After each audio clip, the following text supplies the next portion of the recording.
Hello guys, good to be back for another video. So let's reset my car. I'm sitting here in a Ford Mustang Mach E.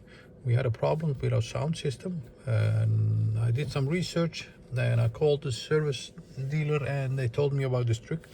It helped me get rid of the problem. It also can help you with a blank screen or other multimedia problems on your Mach E. And this is how you can reset or reboot it.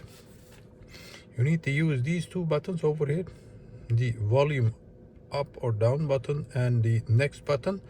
You need to press the volume down button to the minus area, so you need to press it down and simultaneously press and hold the next button for about 5 seconds, and you'll see that my screen gets black, and that's when the reboot starts.